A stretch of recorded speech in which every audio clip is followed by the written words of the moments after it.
त्याग भावना। शिबी अपने त्याग बुद्धि के लिए बहुत प्रसिद्ध थे। उनकी त्याग भावना तत्कालिक और अस्थायी है। यह उनके स्वभाव का स्थायी गुण। इसकी परीक्षा करने के लिए इंद्र और अग्नि ने एक योजना बनाई। अग्नि ने एक कबूतर का रूप धारण किया और इंद्र ने एक बाज का। कबूतर को अपना आहार बनाने के लिए बाज ने उसका शिकार करने के लिए पीछा किया। कबूतर तेजी से उड़ता हुआ राजा शिबी के चरणों में जा पड़ा और बोला, मेरी रक्षा कीजिए।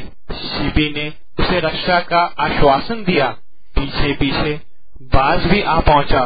उसने शिबी से कहा, महाराज, मैं इस कबूतर का पीछा करता आ रहा हूँ और इसे अपना आहार बनाकर अपनी भूख मिटाना चाहता हूँ। यह मेरा भक्ष्य है, आप इसकी रक्षा ना करें।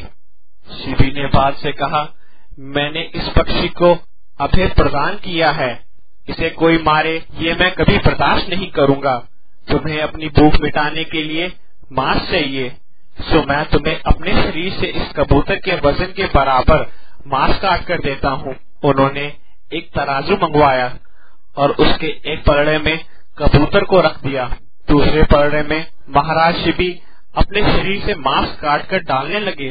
काफी मांस काट डाला, किंतु कबूतर वाला पलड़ा तनिक भी नहीं हिला और अंत में महाराज शिबी स्वयं उस पलड़े पर जाकर बैठ गए और बाज से बोले, मेरा पूरा शरीर तुम्हारे सामने है, आओ भोजन करो।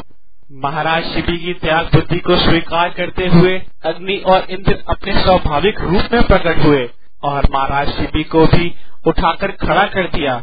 उन्होंने शिबी की त्याग भावना की बड़ी प्रशंसा की, आशीर्वाद दिया और फिर चले गए।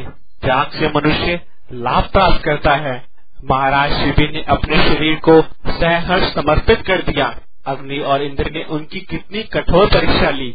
मनुष्य सोचता है कि उसके जीवन में कोई कष्ट न आए, लेकिन जीवन में कष्ट न आए तो जीवन जड़ हो जाता है। भगवान हमारी परीक्षा लेते हैं जिससे कि हम अपने गुण और शील को संस्कारित कर उन कष्टों को सफलता के साथ सामना कर सकें और भगवान का अनुग्रह प्राप्त कर सकें।